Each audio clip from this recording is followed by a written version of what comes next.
Sure. I'll be up here for the first 2 items.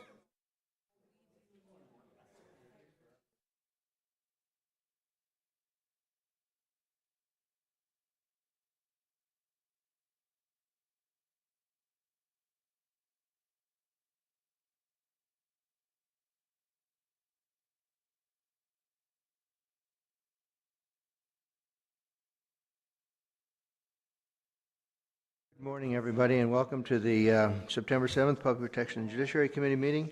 We'll call to order. We have our roll call, and everybody's present. We have 2 supervisors that are excused. We have a motion to approve the minutes. I move to approve the minutes of the previous meeting. I'll second that. And no objection, they're adopted. We're going to move item number 9 on the agenda to number 1. Oh, sorry, public comment. Public comment. Is there any public comment? Anybody from the public here to comment? I see none. So now we'll move to the first item of business, and we're going to change the order slightly and go to number 9 first. I think that will be non-controversial. This was an ordinance creating Chapter 37. The full board considered this and amended it ever so slightly at its last board meeting, but we wanted to make sure that all the municipalities and other government entities had a chance to review it thoroughly, so we sent it back to committee, and community development has worked hard in the meantime to solicit any other points of view. There have been none. There are no amendments pending that we know of, and so I would, Supervisor Ramberg has worked very hard on this, and I would turn to him for a motion that would send this back to the full board. I'll bring that motion forward. Second. Any discussion? Seeing none? Oh, I'm sorry, Supervisor Ramberg? I guess I wanted to just rehearse or reiterate from staff what came from the towns. Here it's nothing or very little. There was a concern in an email. I was just wondering if that email was addressed through, since we've had county board. I'm happy that it has been, but I just wanted to hear about it. Yes, good morning.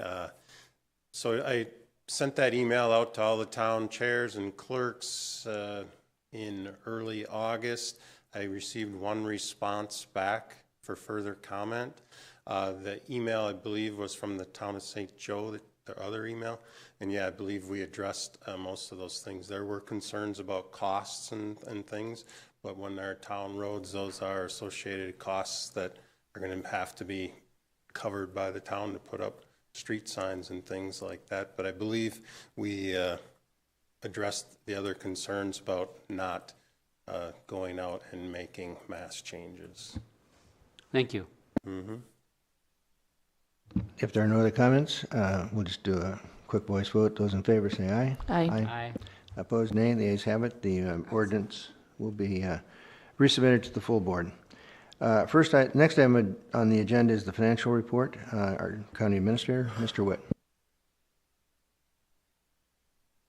Let me shed some light on the financials for you.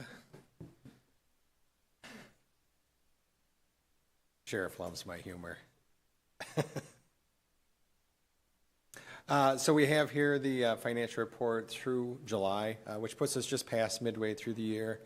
As I had said at the county board last night, or the night before, I guess it was, everything's looking really good where we're at. I don't have any red flags to point out for you at all, but if you do have any questions on the financials through July, I'd be happy to answer them for you. Otherwise, there's really nothing much of interest in there. I see no questions for Mr. Witt on that topic. The next one I know is a bigger one, our budget request for the coming year. Yep, I'll spend a little bit more time going over the 2024 budget. Give you the big picture of the budget. All the departments submit their budget request, and then we take a look at what our new revenue sources are. Our new revenue sources are about $900,000 in net new construction. Puts us third in the state for net new construction. The $755,000 of additional shared revenues from the state, that's new this year. And then we also had sales tax that we're able to increase and interest earnings that we're able to increase. So those were 4 big pieces of revenue that came in. And then with all of the expense side, a lot of the expense side is the 23, almost 24 positions that we had requested in the budget. So all of those are in this requested column that we're going to go over. That does put us, about 1.7 million over. So really, I think what it'll be is that not all of the requests will be able to be filled. Because we have a fairly hard line on the revenue side, so we adjust the expenses to match that. So going through the budgets then, so again, real quick, how to read the budgets. So if you start with the first line, that's general property taxes. So that's really the first thing that I always take a look at. I want to look at this column. This is the requested 2024 column. And then go back 2 columns. This is last year's adopted budget. So for the circuit court, which the judges do a great job of maintaining that, as they tell me every year, they're up about $30,000. So that tells me, okay, there's $30,000 of new tax levy that was requested here. So now I want to go through and I want to look at, well, why is that up by $30,000? So I'll jump all the way down then to the net wages and fringes. I want to take a look at what's going on there as the first thing. And so we see that that's up by about $35,000. So what we have built into the budget is a step increase for all the employees, a 1% COLA adjustment, and then a 1% change in health insurance. Now you will see on the circuit court one that the health insurance is quite a bit different. It went from $159 to $175. That's not a 1% increase. But what happens is the mix of staff change from year to year. And so staff may be single one year and they may be married with children the next year. And so that affects the health insurance plan selections that they have. And so you can't really gauge them just by that. We budget at what is going to be needed for them. So that's where the changes are coming in for the circuit court. The last thing I would look at then is I jump down and I look at the operating line. This is the total operating expenses. So it's the 2 main categories of expenses are the net wages and fringes and then the operating. The net wages and fringes, other than new positions that have been requested, the department heads really have no control over. It's the wage and the benefit package that we've put together as a county. The operating expenses they have much more control over. You can see that's down actually. Part of that is this $41,000 that was grants to the CASA program. I have a different plan I'm unveiling next week for CASA of how to help them out. But doing it without using tax levy support at all. So that's the circuit court budget. So some of the other budgets then, we can go over a little bit faster, maybe not justice services because they're going from $446,000 to $632,000. So there's a big jump there. Okay, well, why is there a big jump there? Well, part of it is some of the other federal payments. So this is ARPA dollars. Which were coming in under other federal payments. So other federal payments, 2 of his positions in justice services were funded through ARPA. We've been able to convert both of those positions now to tax levy, but that increases that general property tax levy line. So that's where the change is. So when we look at the net wages and fringes, we see 616 to 671. So there isn't that same huge jump there in net wages and fringes. It's the same staff. It's just the revenue side for those 2 staff have changed. When we look at their operating expenses then, 233 to 205, there's a little bit of shuffling going on through some of these expenses. You can see purchase services. We've been able to decrease that as we're learning more of what the flow is for justice support services and the amount of drug testing and stuff that they need. We were able to decrease that amount. So overall then, not really, if you look at the total expenses, 849 to 877, not a lot of change. It's really probably just net wages and fringes that are changing. But the general property tax is different than because of those 2 positions shifting. When we look at the clerk of courts then, so 954,000 general property taxes up to 1,137,000. So within the clerk of courts, there's 2 new positions requested. So we're going to notice that when we look at the net wages and fringes, when it comes from 1.4 million up to 1.6 million. Those are the two positions in there. These are two positions that I'm not sure will make it through to the final budget. There's a lot of priorities that the county board has laid out, and they were much lower down on the 16 priorities that the county had listed for me. When we look at the operating expenses, then they go from 615 to 648. So there are a few increases going on here. So we look at legal services. We went from 160,000 to 165,000. Court-appointed counsel from 250 to 265. Interpreter services 17 to 20. These are a lot of the inputs coming into the court of purchase service type things that they have, and they are continuing to escalate. You can see last year, even on court-appointed counsel, $361,000. We're hoping that year is an outlier year, and that we don't see that anymore. But that's part of the reason that's driving up the budget. We look back at the last several years' history in determining what to budget going forward. Any questions on some of those expenses at all? Christy would love to answer them for you if you did. I just have one quick question. I was going to also see if Judge Needham could jump in here, particularly on the court-appointed counsel issue, because I know there have been changes at the state level, and wondered how that affected what we were doing and how it affected the system. Yeah, will it help? Yeah, it's going to help because now the public defender rate is the same as what the courts are paying at $100 an hour, but we collect 80%? I would say closer to 85. 85% of those court-appointed costs we do recoup. We don't recoup them in the same year oftentimes, but it's kind of an artificial number to suggest that's what we're spending because 85% of it we're going to get back. It may take a year, it may take 10 years, but we're collecting about 85%, so it's 15% really is what is being levied, so to speak. Yeah, and are they coming in through court fees and costs? Is that the line item that you bring those back in on then?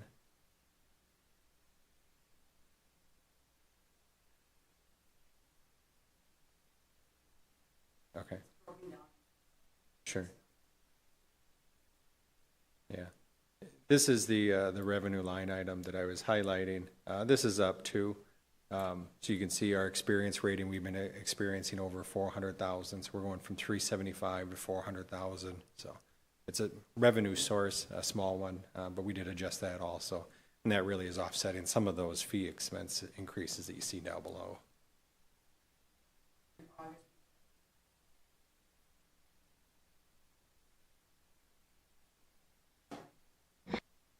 So those came in August.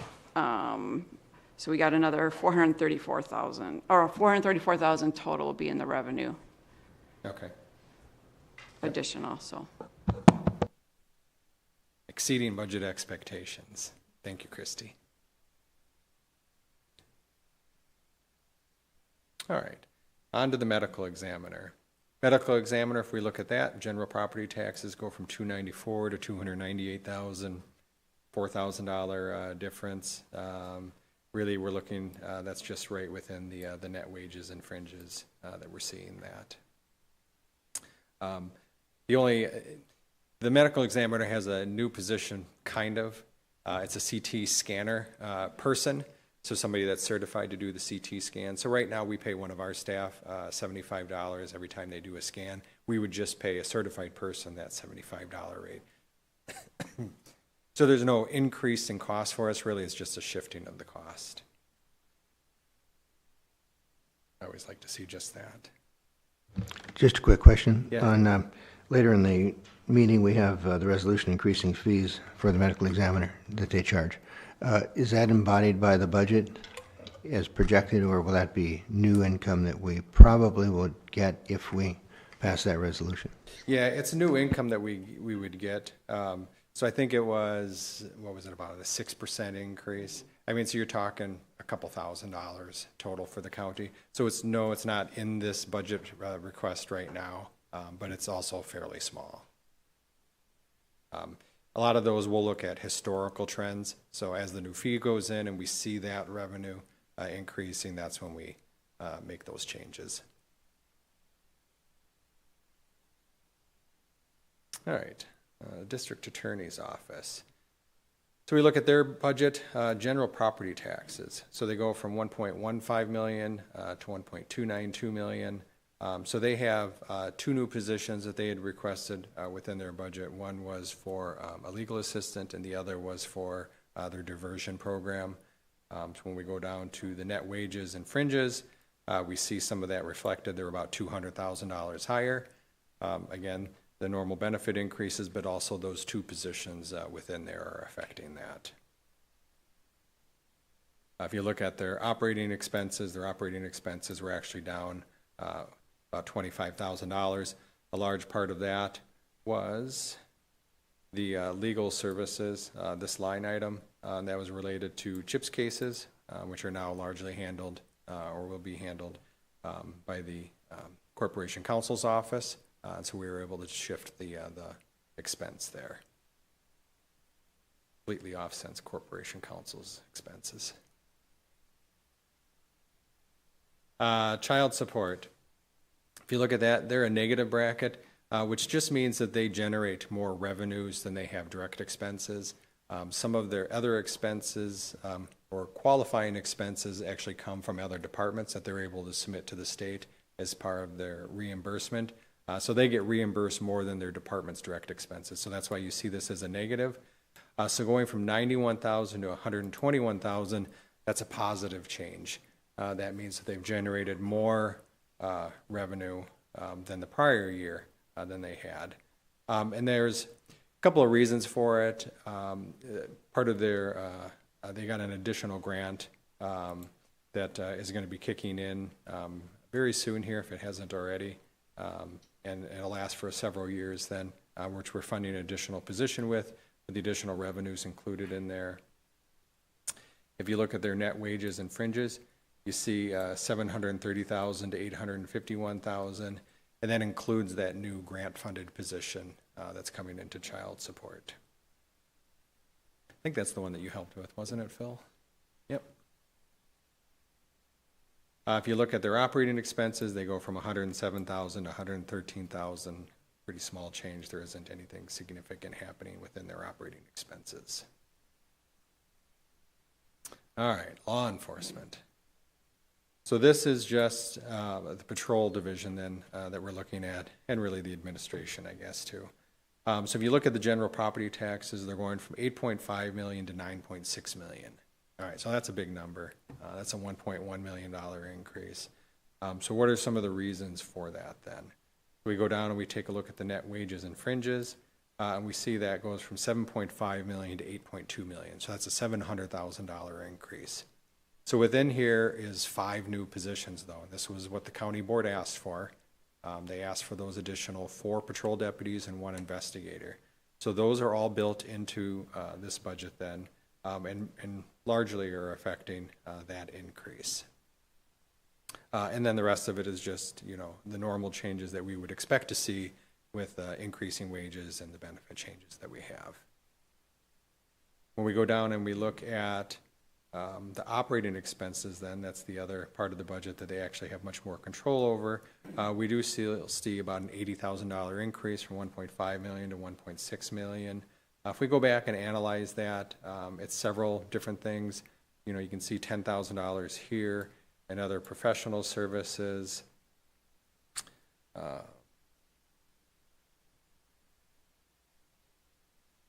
The equipment, non-fixed assets, this was radios, I believe, was part of it. There's a couple other things within there. I think radios was the bigger part of it. You know, there's $35,000 there. So there's things that are coming up that need to be done. And I went through with a fine-tooth comb, and I really couldn't find much worth cutting out of all of that. So we do see a large increase within the sheriff's law enforcement division then. Any questions on any of that? I just had one question for yourself or the sheriff. I know there are some very wonderful efforts going on now in fundraising for different causes, dealing with law enforcement memorial in Washington, D.C. and creating a memorial here. Could either you or the sheriff comment on the status of those efforts and if they're included in this budget or a future budget, or wouldn't be a non-budget item? Yeah, it would be a non-budget item. So those fundraising efforts, I don't know if you're designating Kathy Borgschatz as the point person on that. That's who I always see and talk to. But there's 3 legs to that fundraising effort. One is the memorial, one is the trip to DC next year, and then 3 is mental health training or help assistance for the sheriff's office. So those 3 things are being fundraised really under one initiative, but they will be, you won't ever see them on here. That's fundraising is being done separate from the county's financial statements. I don't know if you had anything else, Sheriff, that you needed to add to that. So what we're really seeing is the negative impact of not passing the referendum. Correct, yeah. Yeah, and really, throughout the budget, I mean, one of the positions we had in the district attorney's office, the 2 we had in the clerk of courts, twice as much as what we're seeing here within the sheriff's department, those all would have been covered under that referendum.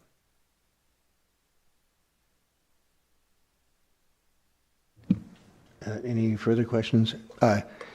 Although it gets slightly beyond the scope of the public protection budget, would you have any general comments on the overall budget, how it's beginning to look for the coming year?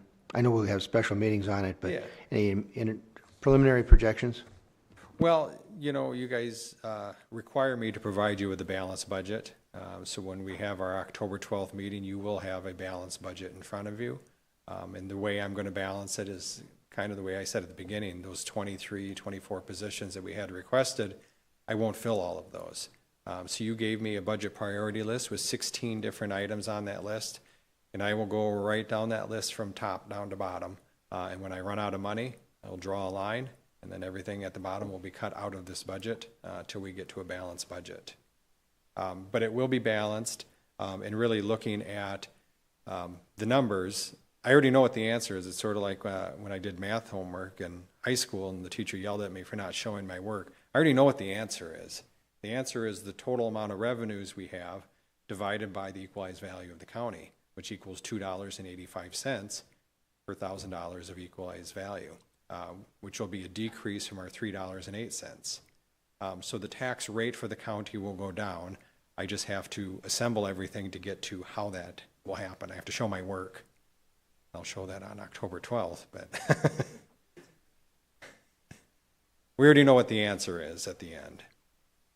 And I know it's a source of great pride to yourself and to the board and to observers that our mill rate continues to go down. It's gone down now for, was it a decade in a row now? Yeah, it'll be probably 11, 12 years in a row now that we've seen a decrease. And at $2.85, I have the data that I've been able to accumulate all the way back to about 1970, and this will be the lowest tax rate St. Croix County's had since then, the lowest rate in over 50 years. So that's really attributed to 2 things. One is good financial management. We are, trying to be responsible with the taxpayers' dollars and only use and ask for what we have to have. And 2 is the incredible growth and value of property values. So it's those 2 numbers divided by each other that equals that rate. So it's a combination of those 2 things that have gotten us here. And just to your horn a little bit more, would that also be approaching the lowest mill rate in the state of Wisconsin? Well, we'd be in the bottom 10. Yeah, there's a few counties that are very, very low. But yeah, we'd definitely be, in one of the 10th lowest rates out of the 72 counties. I do have a few more departments to go through. Fire away. Corrections and detention. So this is the jail. So if you look at the amount of property tax levy required for them, we go from 4.3 million to 4.9 million.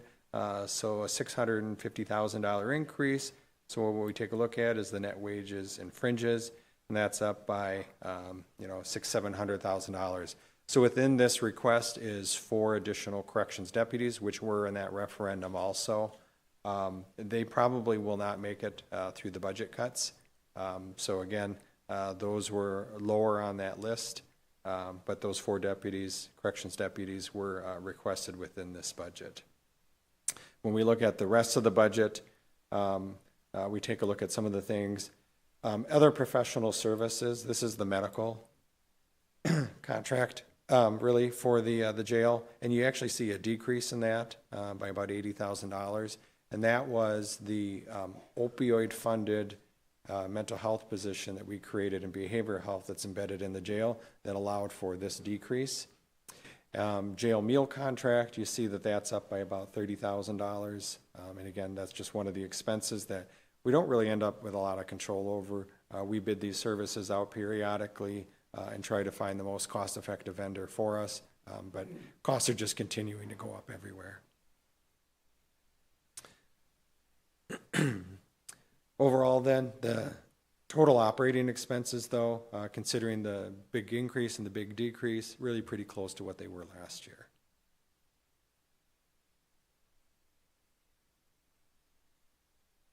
All right, emergency management. Net property taxes of $89,000 to $70,000, so a small decrease. Really, that's probably the state general government grant that we increased our projection by $40,000 for. So because of that increasing grant, we were able to offset some of the costs. Net wages and fringes go from 158 to 172. Really, the biggest change there was the health insurance line. Again, a mixture of where the benefit selections are for employees can dramatically affect that. The total operating then, if you look from the prior year to this year, 26,000 to 25,000, really no change in their operating expenses at all.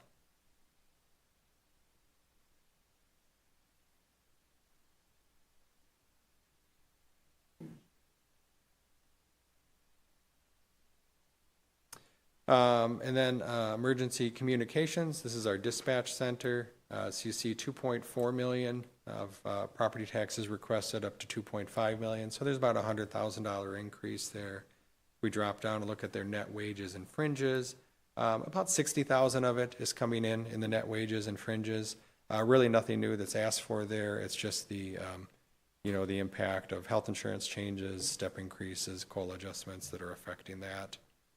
We go down to the operating expenses from $543,000 to $593,000. There's a $50,000 increase, and we can pretty quickly determine that this line item, software subscriptions and renewals, which is up by about $50,000, is the culprit for that, and that's the software, which I guess Terry says that they have to run the dispatch center. I'll take his word for it. So that's the increase there that we are going to have.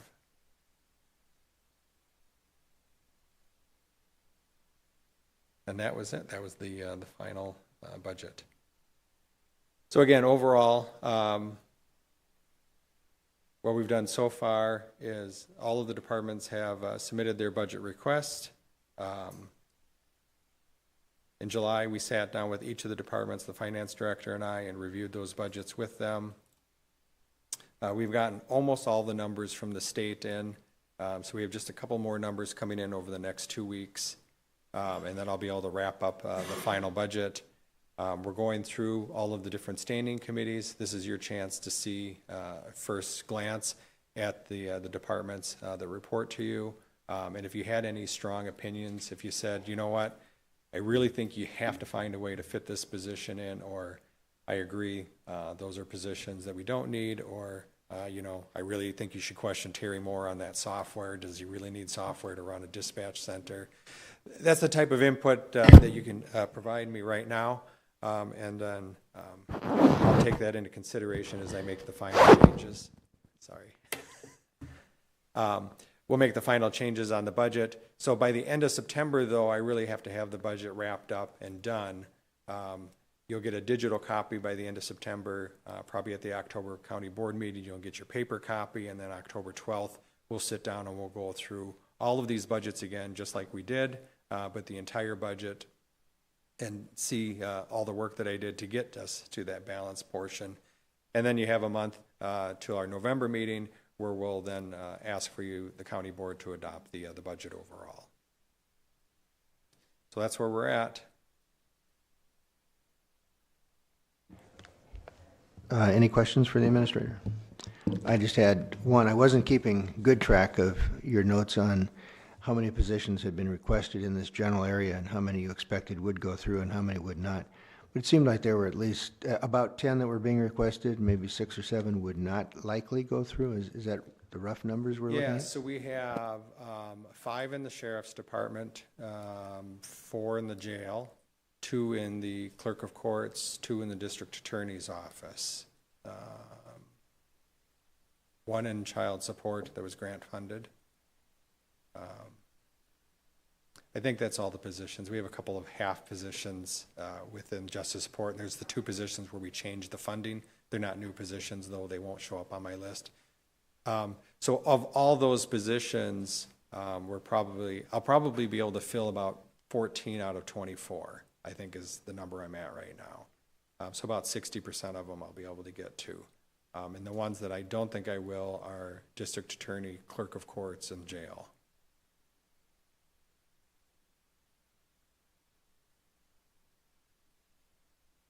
So the 10 positions not being filled, 8 of those 10 are within justice support or justice, judiciary, and public protection.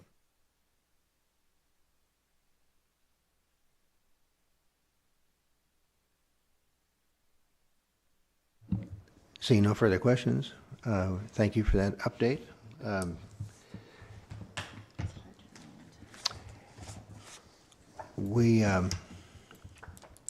I'm sorry, Ken, did you say that you would be reviewing all this over the next 5 weeks, and October 12th would be the next time we would have an opportunity to see your final balanced budget? Is that right? Yeah, you're going to see, I will get you a digital copy right around the end of September. You'll get a paper copy at the October County Board meeting. We'll review it at the October 12th meeting. Okay. Well, thank you again. Next item on the agenda is our circuit court update. Judge Needham. There's not a lot to report. One bit of information, we generally try to staff 4 bailiffs to support jury trials.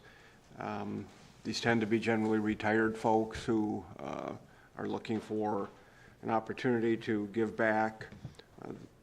Part of the challenge in filling those positions at the schedule is totally unpredictable. We ask them to put their lives on hold, similar to jurors, for a week, a month at a time, and then as trials either go to trial or get canceled, they're likewise having to deal with that flexibility. Early summer, we lost 50%. 2 of our bailiffs retired or resigned. One, I think, for health reasons. The other, I think, in part because of that scheduling issue. You know, it's hard to plan your life when you're not able to plan based on that schedule. So Christy and the judges have been creatively trying to recruit, and I'm pleased to report that we now have a new bailiff, familiar name to all of you, Tom Coulter, is going to come on as one of our bailiffs, former county board member, and he'll start his training, I think, when we have our next jury trial. Christy also shared that there are some other people that have applied. We get a lot of applicants, a lot of college students apply for the position. They tend not to be candidates who we would probably hire, but Christy is really trying to make sure we can get back up to that 4 number because we have some major trials coming up. A 2-week trial in September or October. Wednesday we start a 2-week trial next week. And then we have other major trials, a 3-week trial scheduled next spring. So it's really tapping the resources for our bailiffs, but Christy's really trying to improve on that. CASA was mentioned. I swore in some new volunteers last week. And so we continue to be supported by CASA and their efforts. I don't know what their total number of volunteers is right now, but we still have an excess of 100 kids out of home. And so that is a program that continues to grow and continues to show good results for the courts in terms of the information, but also just those connections that those volunteers are making with kids.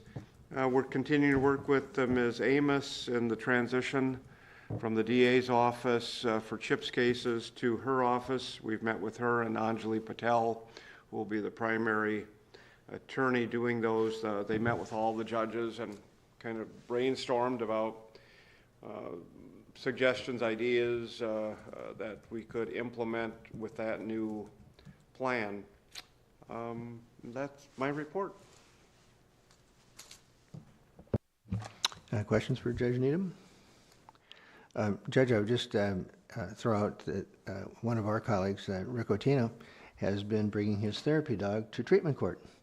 And I've spoken to Judge Nordstrom and to Rick about that. And he may not be doing it every time, but I think he plans to be there, particularly for graduations. And as best I can tell, the dog has been very well received. And it's just a nice additional touch to the process.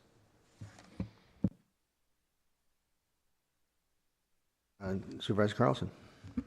I got a question about the bailiff's position. Where can I look and see the requirements of the job posting? Is it on our website? On the county website, yeah. Okay, because I know some people that might be interested, former law enforcement, so, thank you.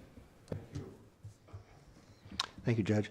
Item on the agenda is our drug testing expansion, Justice Support Services. Dr. Ghali. Thank you. So one of the things we've been working on behind the scenes for 6 or so months is to kind of re-envision drug testing surrounding the philosophy, appropriateness.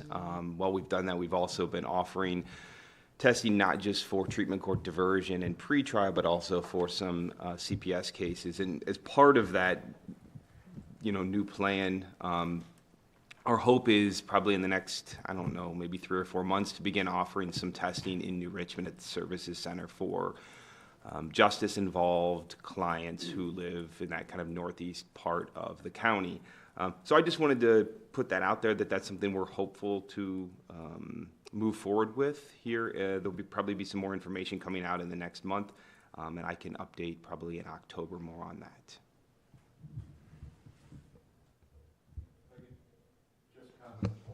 Somewhat, New Richmond tends to be the hub for a great deal of activity in the county, because Human Services is located there. Many of the people who are required to test don't have driver's license, but I think proportionately a pretty large segment lives in that New Richmond area. And so if we're able to get testing there, it's really going to, I think, help, because we have a number of folks who don't have transportation, who then we ultimately end up issuing warrants for because they're not showing up to test. And so whatever we can do to accelerate that, I think will pay dividends to get a testing site in New Richmond. I would concur in those observations. We've talked about that for some time with interested parties. Just to confirm, could either Dr. Ghali or the administrator just comment on, is the funding in place to take care of that? It's going to be on the next admin agenda and then the October County Board meeting to address the funding solution for that. It's basically reallocation of ARPA dollars that have become available. Are there any further questions for Phil, or did you wrap up? I would just add one thing to what Judge Needham said. Shelby had run some numbers, our pretrial supervisor, and I believe at least 50% of the folks were actively testing, this was several weeks ago, did have a New Richmond address. So the numbers definitely support this move. I would say this is not, just like an arbitrary move. And Judge is absolutely right. Folks that don't have reliable transportation because of a vehicle access or lack thereof, or a license or lack thereof. So I think this will bring some value to our folks.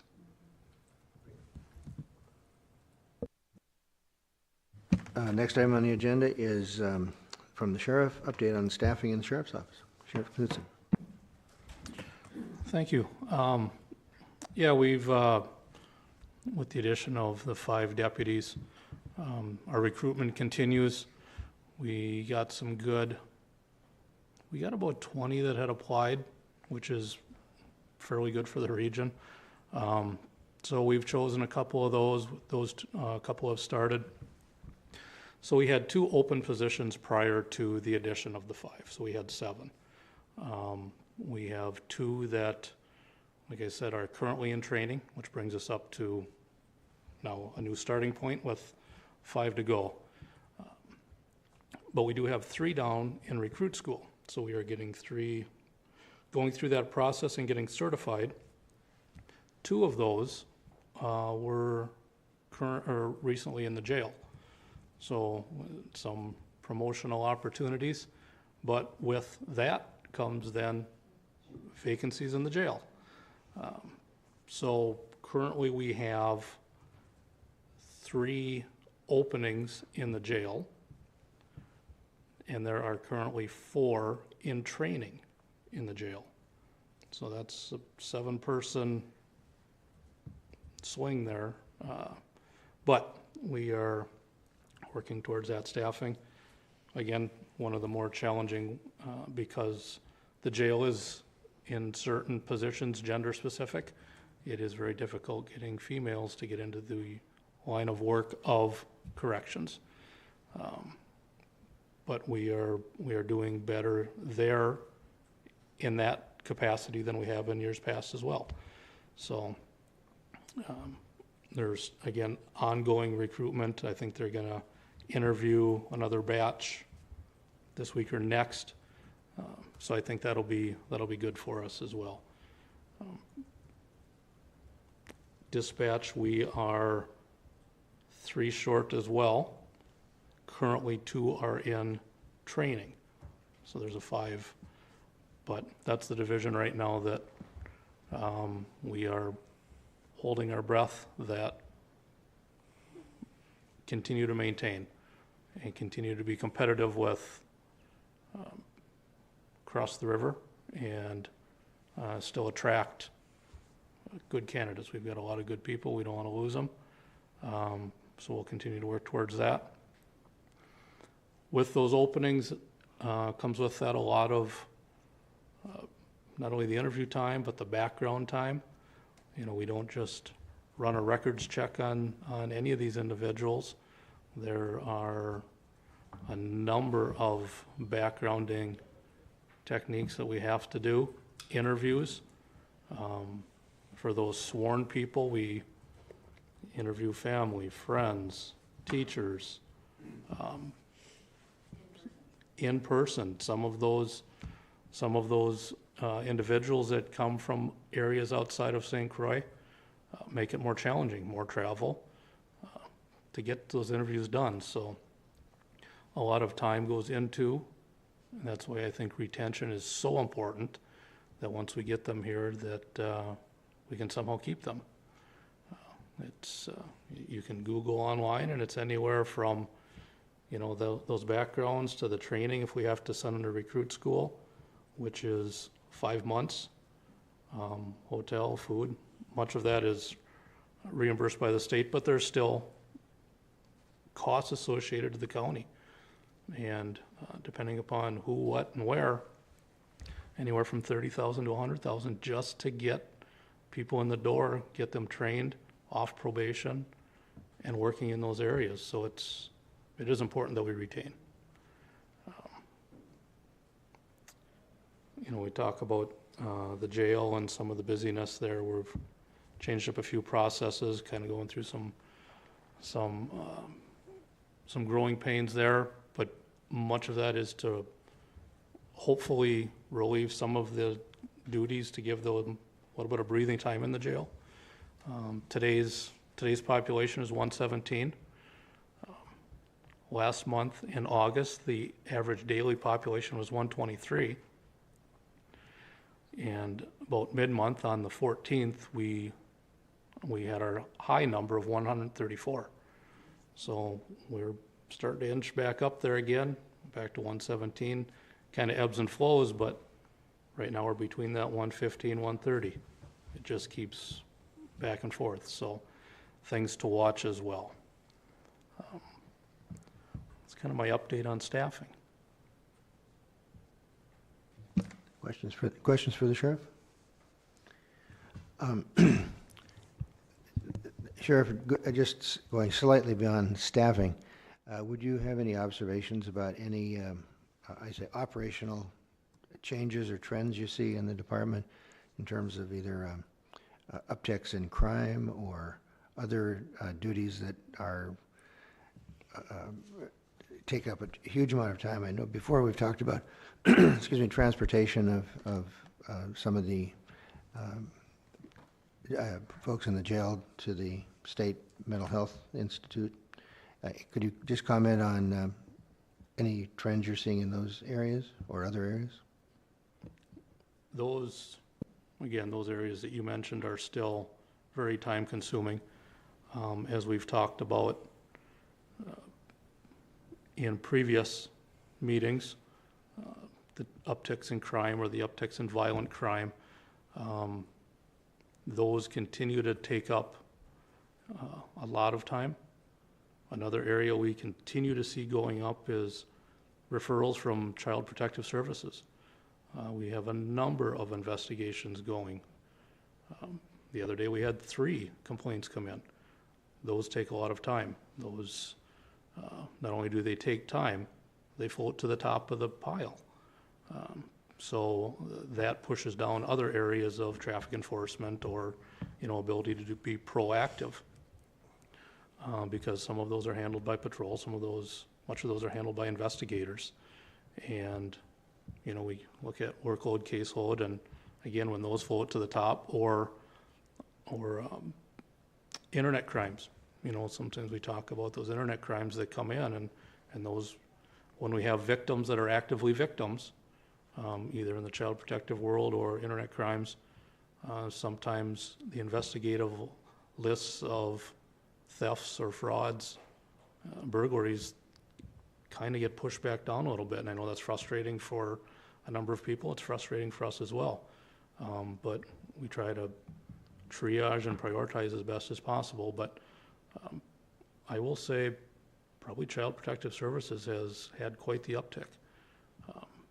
It's a very active and responsive Child Protective Services that we have in the county, and it's getting to us rather quickly as well. I know at the CJCC, and particularly the subcommittee on criminal law,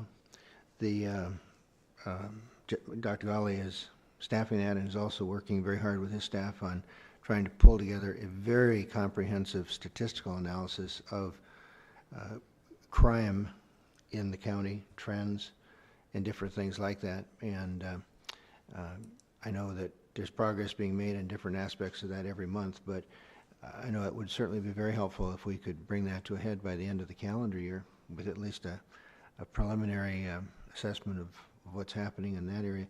And I know Dr. Ghali's been working hard on that and has gotten pretty good cooperation, I think, from most departments, but I would just hope that everybody would be very helpful to him as he gathers that material and helps Judge Waterman on that committee, who chairs that committee. Sheriff. And one more thing on Child Protective Services. I know we're going to have an uptick now because school has started. We'll have mandatory reporting, we'll have safe places. So I think we're going to see more of that, especially these couple months, and those investigations then sometimes blossom into drug investigations. It depends on what we find once we get into what maybe I will call simple and not diminish any part of it. A simple referral can blossom into so much more. So, and I do appreciate, back to retention, I do appreciate the vote and the resolution for protective status for the jailers. So thank you. Any other questions for the sheriff? Seeing none. On the children's services or children protective services, not your budget, but it does affect public protection. There were 4 positions requested by Children's Services Division. It looks like I'll probably be able to fill 3 of those 4 positions. But again, we're trying to fill different pieces of the budget, but they all intertwine together and they all have an impact. If this doesn't get filled, this goes up. If this does get filled, this can come down. So you see that all intertwined throughout the budget. But and a related note there. I believe I would call on you for the next item as well. The relocation of staff during the building upgrade. That, I think we had also added that because our whole office is going to be moving out. So I can take that component. But I'm actually going to turn over to Chief Deputy Standard. Brent has been very instrumental in planning and diagramming and now preparations for the move. So I will turn it over to him on the shell game that he keeps moving people. Good morning. Yes, we are living in quite the rat trap down in the ground floor for the last few months. We have probably another 4 to 6 weeks of a bit of a reprieve before the shell game really starts moving around. Actually, the beginning part of October, the new evidence storage will be delivered and begin to be installed in anticipation that the first part of November, we will be able to move out of our current evidence location to the new evidence location. So we're still able to maintain the security of the evidence room and be able to deposit evidence. Otherwise, we're going to have to make some sort of other arrangements that just wouldn't have been really efficient. So right around the first of the year, we will plan on moving to our temporary location up on the second floor for the north addition. Yes, by the first part of January, it will be completed and ready to be occupied. So our plan right now, that space is quite a bit smaller than what we have now. So we will look at working remotely for probably at least half of our admin staff that's in the building on a daily basis. Part of that will be work remote from home. So we can kind of thank COVID for prepping us for that, because that's a similar schedule that we had before. We'll also have some of our staff working remotely at the Baldwin satellite office and up at the Richmond DD site with Patty. So luckily we also have the warm storage building, so a lot of our equipment that will have to be moved, we will stage in the warm storage building until we're ready to come back and take full occupancy of the new sheriff's office in around July of next year. So there's going to be a lot of moving pieces. So far we've had, I would say, quite a bit of stress with not knowing exactly what's happening down on the ground floor on a day-to-day basis with noise, shuffling things around to make sure we can make some tie-ins with pipes and whatnot. So the staff is doing really well. We've had a few days where it's been loud enough down next to us that we've sent people home for the day to work remote because it was just unbearable. But so far so good. We're doing okay, and it sounds like the project is on schedule, Ken. Yep, it is. Did they finish that trophy case downstairs? Well, luckily, they built a temporary wall down in the sheriff's office, and it had a large amount of the blue-faced sheetrock. And I thanked Administrator Witt for working with the Minnesota Vikings to bring their trophy case here. I thought it was a nice touch.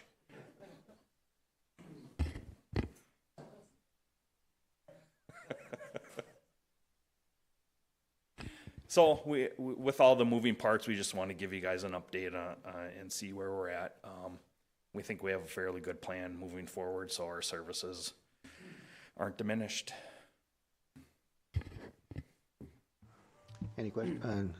Supervisor Remmer? Speaking of moving, I don't know if it's for you or Sheriff, but I imagine we'd have to move folks when we, not only staff, but others, when we do the cages that, I was going to ask for an update on how we're doing with the jail cages. That may not be in your forte, but. Yeah, we think we've gotten the build time down to around 3 weeks 2 to 3 weeks per cell block. So we intend on, hopefully we can reduce some population by giving out some electronic home monitoring, the folks that would qualify. We anticipate we're probably going to have to move some inmates to other counties. We're going to work on reducing that as much as we can.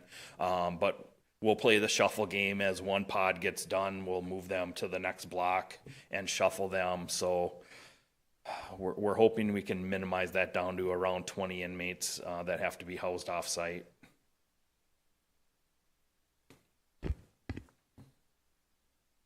Thank you.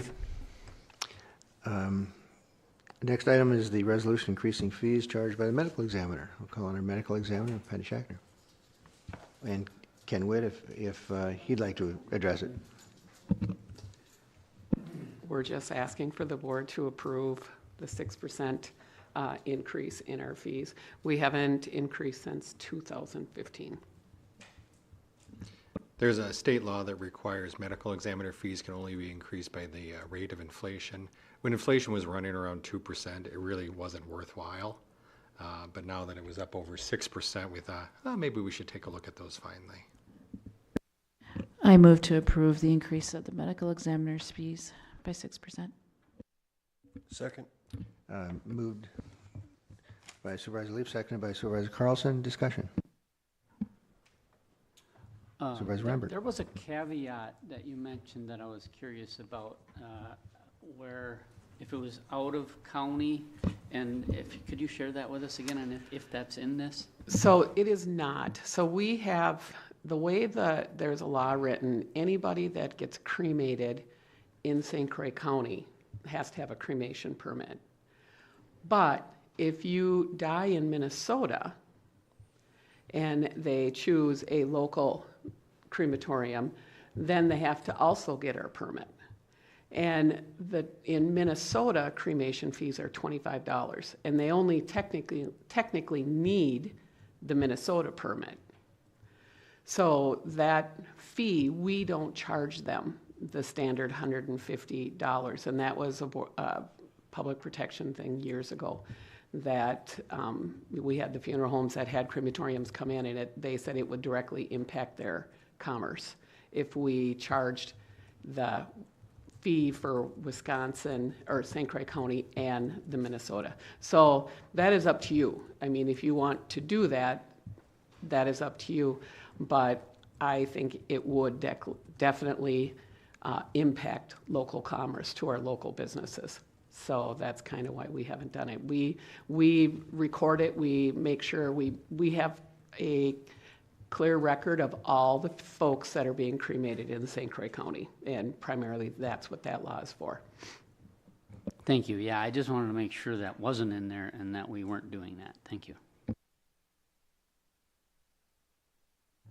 There's no further discussion. We can vote on the resolution increasing fees charged by the medical examiner. All those in favor say aye. Aye. Those opposed, nay. That resolution is adopted. Thank you. Okay, for my report, updates on trends that are happening here in St. Croix County. We are really noticing the trend of loneliness in St. Croix County, mostly single men over the age of 50. Many are veterans. These are folks that literally are not missed. So they can go for days before anyone even notices that they're gone. This has a direct impact not only on our office, but law enforcement. That sets us up for some pretty horrific sights. So figuring out how to deal with loneliness in St. Croix County is a social issue that we see growing, not going down. So that there, I think, is something that is kind of a topic that can be discussed in many different departments before it comes to ours and law enforcement. We are scheduled to have our CT scanning class here in March. It is set up. We have people from UW system coming up here to teach that class in forensics. We have radiologists and forensics pathologists coming up, and we also have NMS coming up and doing a toxicology thing, kind of to get everybody that works with our office up to par as to what's going on and what the trends are. We are still working towards the Randox. The Randox is a postmortem blood testing piece of equipment.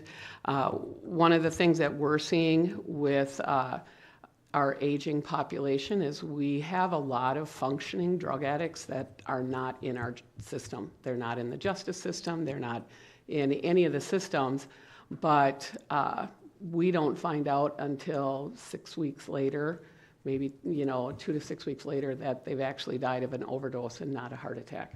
This Randox system is about $60,000.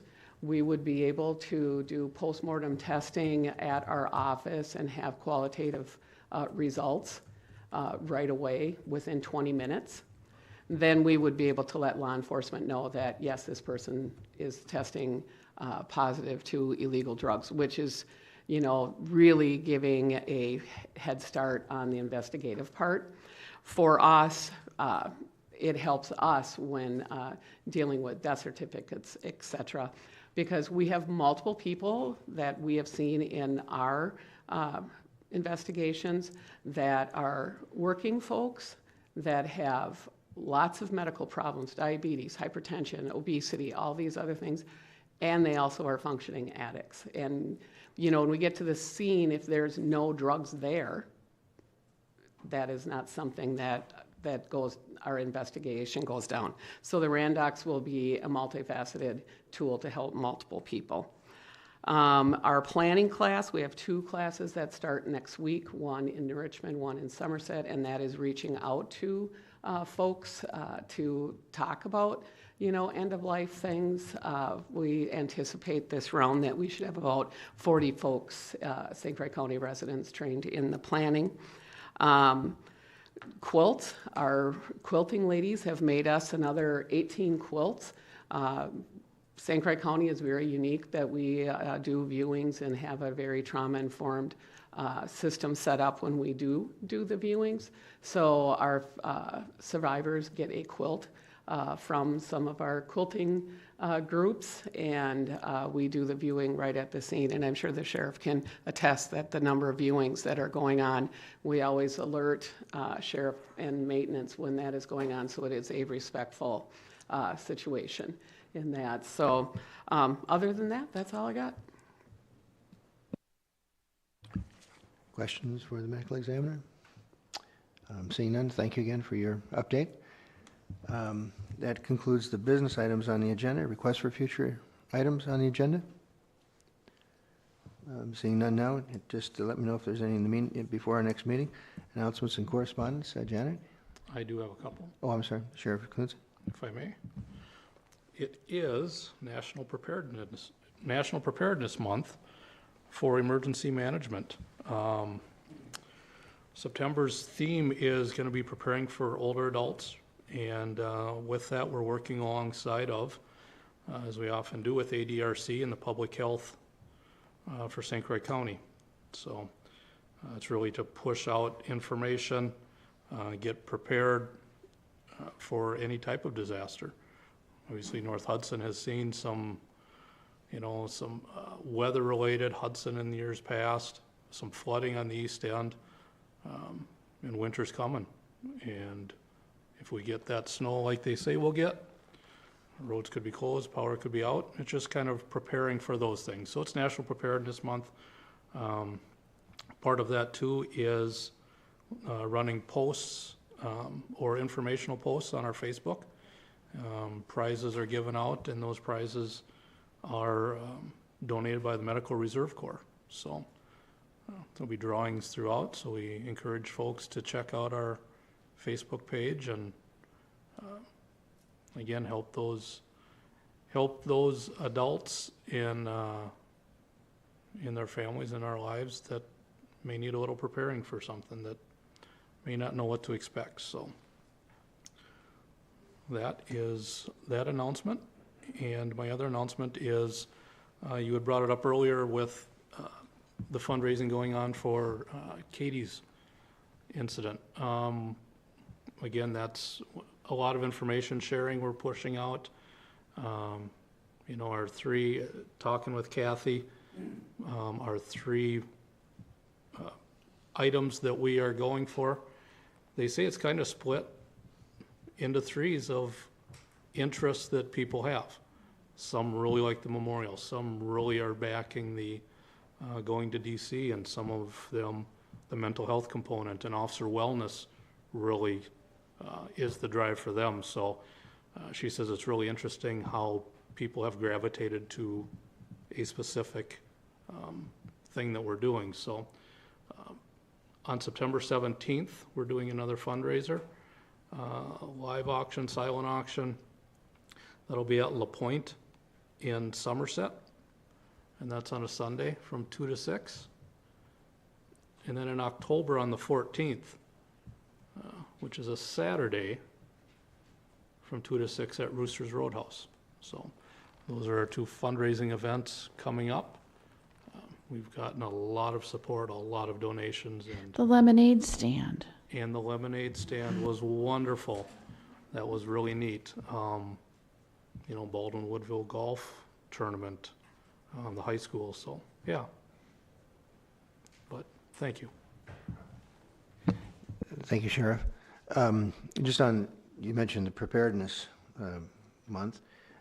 One of the things this committee, and particularly Supervisor Adams, who's not here today, had been working on together with emergency management to a degree was something that's actually our responsibility as a committee. We're the emergency management committee in the county, but we have rarely, we get about once a year we get a briefing, but we haven't exercised that in any way.